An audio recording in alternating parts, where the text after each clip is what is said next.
ಎಲ್ಲರಿಗೂ ನಮಸ್ಕಾರ. ಇವತ್ತು ಏಪ್ರಿಲ್ 6 ಮತ್ತು ಏಪ್ರಿಲ್ 7ರ ಕರೆಂಟ್ ಅಫೇರ್ಸ್ ಬಗ್ಗೆ ಡಿಸ್ಕಷನ್ ಮಾಡೋಣ. ಓಕೆ, ಸೊ ಮೊದಲನೇ ಕರೆಂಟ್ ಅಫೇರ್ಸ್ ಬಿಮ್ಸ್ಟೆಕ್ ಅಂದ್ರೆ bay of Bengal initiative for multi sectoral technical and economic cooperation. ಇದರಲ್ಲಿ 7 ದೇಶಗಳು ಬರ್ತಾವು. 7 ದೇಶಗಳು, ಒಂದು ಭಾರತ, 2 ಭೂತಾನ್, 3 ಬಾಂಗ್ಲಾದೇಶ, 4 ಮಯನ್ಮಾರ್, 5 ನೇಪಾಳ, 6 ಶ್ರೀಲಂಕಾ, 7 ಥೈಲ್ಯಾಂಡ್. ಓಕೆ, ಇತ್ತೀಚೆಗೆ ಯಾಕೆ ಸುದ್ದಿ ಒಳಗಿದೆ ಅಂತಂದ್ರ ಪ್ರಧಾನಮಂತ್ರಿ ನರೇಂದ್ರ ಮೋದಿ ಅವರು ಬಿಮ್ಸ್ಟೆಕ್ಸ್ ನ 6ನೇ ಸಮ್ಮೇಳನದಲ್ಲಿ ಭಾಗವಹಿಸಿದ್ರು. ಈ ಬಿಮ್ಸ್ಟೆಕ್ 6ನೇ ಸಮ್ಮೇಳನ ಥೈಲ್ಯಾಂಡಿನಲ್ಲಿ ನಡೆಯಿತು. ಓಕೆನಾ. ನೆಕ್ಸ್ಟ್ 2025ರ ಇದ್ರ ಧ್ಯೇಯವಾಕ್ಯ ಅಥವಾ ವಿಷಯ ಏನಿತ್ತಂದ್ರ ಸಮೃದ್ಧ, ಸ್ಥಿತಿಸ್ಥಾಪಕ ಮತ್ತು ಮುಕ್ತ.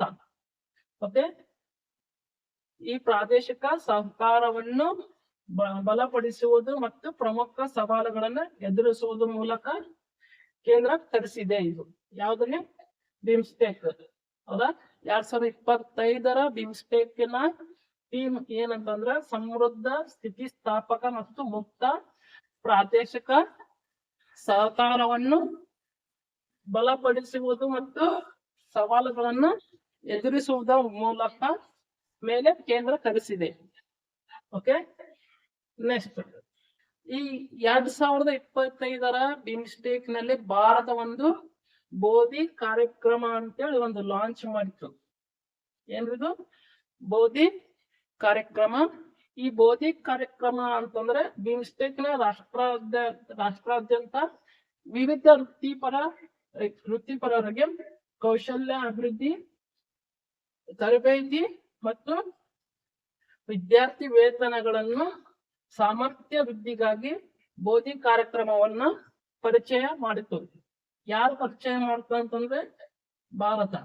ಓಕೆ, ಬೋಧಿ ಕಾರ್ಯಕ್ರಮವನ್ನ ಯಾರು ಪರಿಚಯಿಸಿದರು ಅಂತ ಕೇಳಿದ್ರೆ ಭಾರತ. ಓಕೆ, ಸೊ ಉದ್ದೇಶ ಏನು ಅಂತ ಕೇಳಿದ್ರೆ ವೃತ್ತಿಪರರಿಗೆ ಕೌಶಲ್ಯ ಅಭಿವೃದ್ಧಿ ಮತ್ತು ತರಬೇತಿ, ವಿದ್ಯಾರ್ಥಿ ವೇತನ ಮತ್ತು ಸಾಮರ್ಥ್ಯ ವೃದ್ಧಿಗಾಗಿ ಬೋಧಿ ಕಾರ್ಯಕ್ರಮವನ್ನ ಭಾರತವು ಪರಿಚಯ ಮಾಡಿತು. ಎಲ್ಲಿ ಅಂತಂದ್ರ 6ನೇ ಬಿಮ್ಸ್ಟೆಕ್ಸ್ ನ ಶೃಂಗಸಭೆಯಲ್ಲಿ. ಓಕೆ, ನೆಕ್ಸ್ಟ್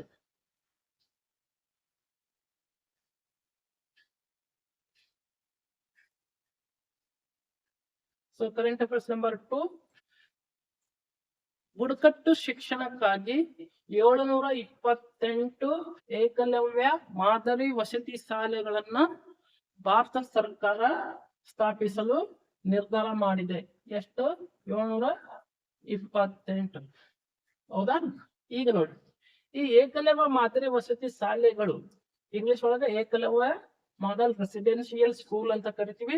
ಇದ್ರ ಶಾರ್ಟ್ ಫಾರ್ಮ್ ಏನು? EMRS ಅಂತೇಳಿ. ಓಕೆ, ಇದನ್ನ ಮೊಟ್ಟ ಮೊದಲು ಯಾವಾಗ ಪ್ರಾರಂಭ ಮಾಡಲಾಯಿತು ಅಂದ್ರೆ 1997-98ರಲ್ಲಿ ಪ್ರಾರಂಭ ಮಾಡಲಾಯಿತು. ಇದು ಏನು ಅಂತಂದ್ರೆ ಎಸ್ಟಿ ಮಕ್ಕಳಿಗೆ ಅಂದ್ರೆ ಬುಡಕಟ್ಟು ಪ್ರದೇಶ ಇರ್ತಾರಲ್ಲ ಅಲ್ಲಿ ಗುಣಮಟ್ಟದ ಶಿಕ್ಷಣವನ್ನ ನೀಡಲು ಮತ್ತು ಅವರು ಸಾಮಾನ್ಯವಾಗಿ ಎಲ್ಲರ ಅನುಗುಣವಾಗಿ ತರಲು ಇದನ್ನ 1997-98ರಲ್ಲಿ ಪ್ರಾರಂಭ ಮಾಡಲಾಯಿತು. ಓಕೆ, ಇದನ್ನ ಯಾವ ರೀತಿ ಪ್ರಾರಂಭ ಮಾಡಲಾತಂದ್ರ 275ರಲ್ಲಿ ಕೇಂದ್ರ ಸರ್ಕಾರ ರಾಜ್ಯಗಳಿಗೆ ಅನುದಾನ ಕೊಡದಲ್ಲ, ಆ ಅನುದಾನದಿಂದ ಇವುಗಳನ್ನ ರಚನೆ ಮಾಡಲಾಯಿತು. ಓಕೆ, ನೆಕ್ಸ್ಟ್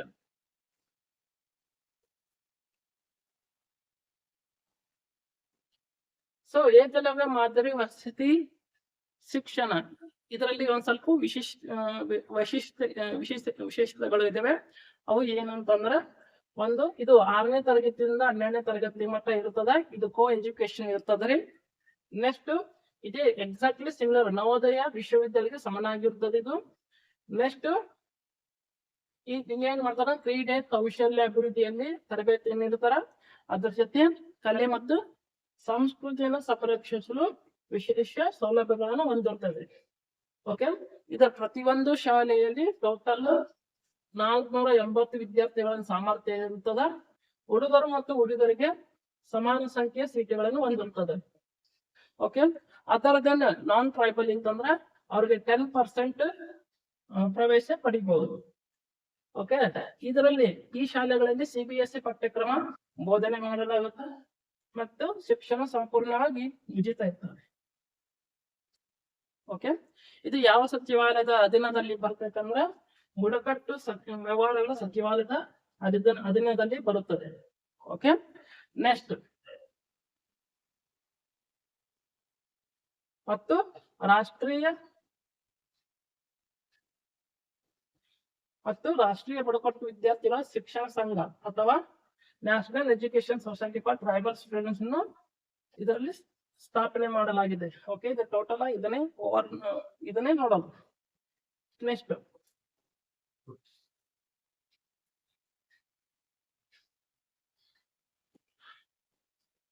ಕೇಂದ್ರವು ಕೇರಳ, ತಮಿಳುನಾಡು ಮತ್ತು ಪಶ್ಚಿಮ ಬಂಗಾಳಕ್ಕೆ ಸಮಗ್ರ ಶಿಕ್ಷಣದ ಅಭಿಯಾನದ ಹಣವನ್ನ ಏನ್ ಮಾಡಿದ್ರಿ, ತಡೆ ಹಿಡಿದ್ರಿ.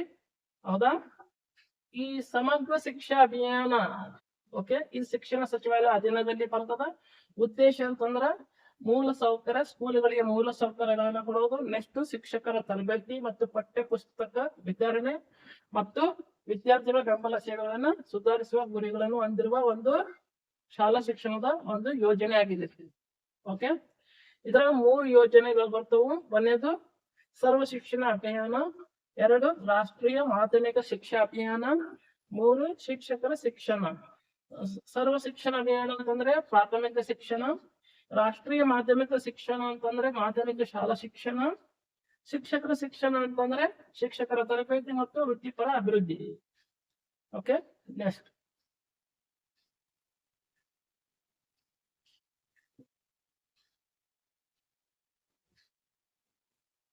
ಇಲ್ಲಿ ಚಪಾತ ಮೆಣಸಿನಕಾಯಿ. ಈ ಚಪಾತ ಮೆಣಸಿನಕಾಯಿ ಇದು one of the very very important product. ಎಲ್ಲಿದೆ ಅಂತಂದ್ರೆ ತೆಲಂಗಾಣದ.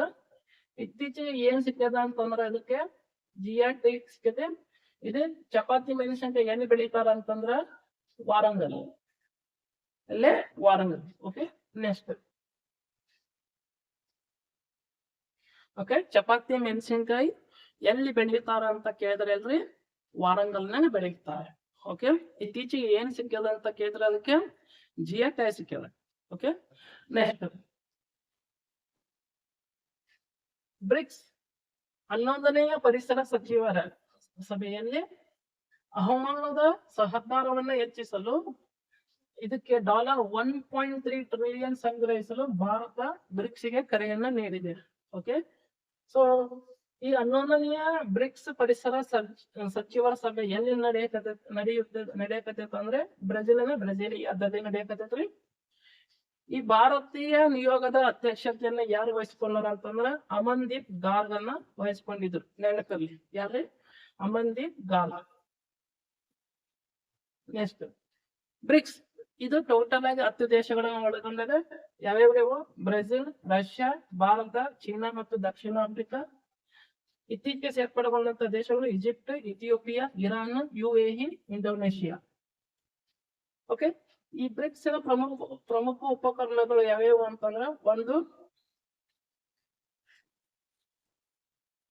ಮೇನ್ ಇಂಪಾರ್ಟೆಂಟ್ ಏನಂತಂದ್ರ ಉಪಕ್ರಮಗಳು ಹೊಸ ಅಭಿವೃದ್ಧಿ ಬ್ಯಾಂಕ್, ಇಂಗ್ಲಿಷ್ ಒಳಗ new development bank. Next contingent reserve arrangement CRA, ಇದು ಹಣಕಾಸಿನ ಬಿಕ್ಕಟ್ಟಿದ್ದಾಗ ಹಣಕಾಸಿನ ನೆರವನ್ನು ಕೊಡ್ತದ ಇದು. ನೆಕ್ಸ್ಟ್ ಬ್ರಿಕ್ಸ್ ವ್ಯಾಪಾರ ಮಂಡಳಿ. ನೆಕ್ಸ್ಟ್ ವಾರ್ಷಿಕ ಬ್ರಿಕ್ಸ್ ಶೃಂಗಸಭೆ.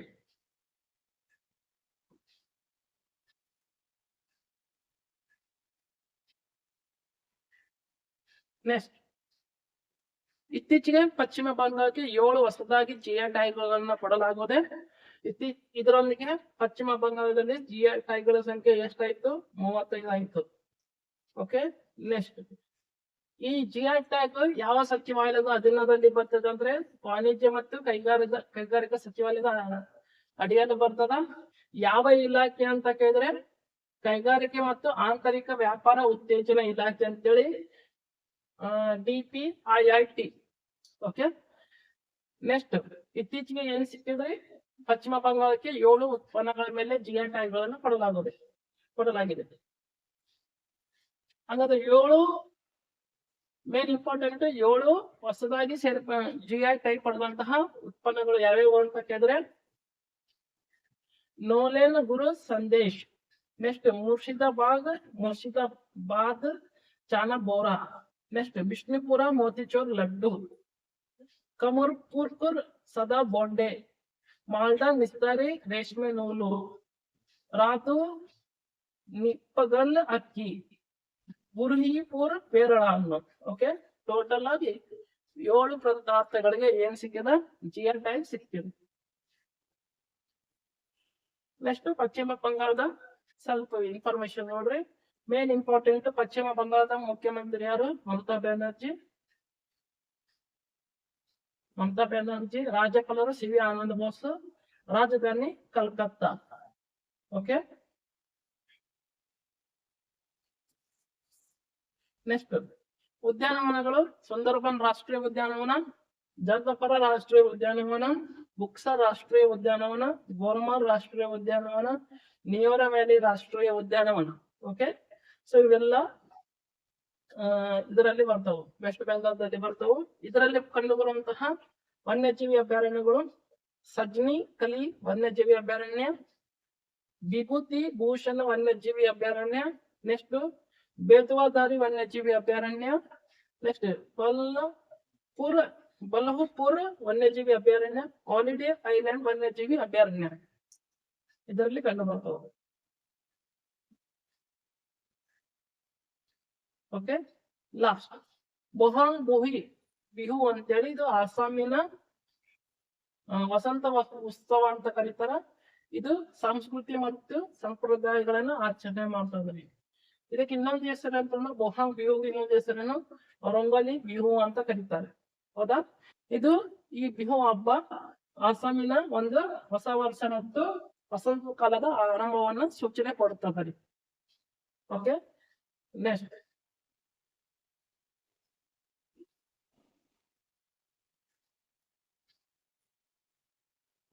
ಇದರಲ್ಲಿ 3 ಬಿಹು ಹಬ್ಬಗಳದು. ಒಂದು ಬೊಹಾಂಗ್, ಬೊಗಾಲಿ ಮತ್ತು ಕಟ್ಟಿ.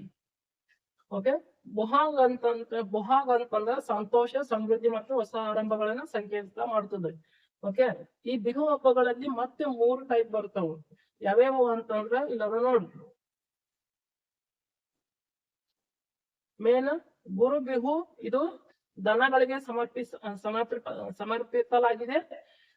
ಇಲ್ಲಿ ಏನ್ ಮಾಡ್ತಾರೆ, ದನಗಳನ್ನ ಹಸುಗಳನ್ನ ಏನ್ ಮಾಡ ಸ್ನಾನ ಮಾಡಿಸ್ತಾರ ಮತ್ತೆ ಅರಿಶಿನ ಹಚ್ಚುತ್ತಾರೆ. ಇದಕ್ಕ ಗೋರ್ ಬಿಹು ಅಂತೇಳಿ. ನೆಕ್ಸ್ಟ್ ಮನುಹ ಬಿಹು ಅಂತೇಳಿ, ಇದು ಹೊಸ ವರ್ಷವನ್ನ ಸೂಚನೆ ಕೊಡ್ತದೆ. ಇಲ್ಲಿ ಜನರು ಹೊಸ ಬಟ್ಟೆಗಳನ್ನ ಧರಿಸುತ್ತಾರೆ ಮತ್ತು ಸಿಹಿ ತಿಂಡಿಗಳನ್ನ ವಿನಿಮಯ ಮಾಡಿಕೊಳ್ತಾರೆ. ಗೋಸಾಹಿ ಬಿಹು ಅಂತ ಕೇಳಿದ್ರೆ ಪೂಜೆ ಮತ್ತು ಸಮೃದ್ಧಿ. ಓಕೆ, ನೆಕ್ಸ್ಟ್ ಇದರಲ್ಲಿ ಈ ಬೊಹಾಂಗ್ ಬಿಹುದಲ್ಲಿ ಸಾಂಪ್ರದಾಯಿಕ ನೃತ್ಯಗಳು ಇರ್ತಾವ.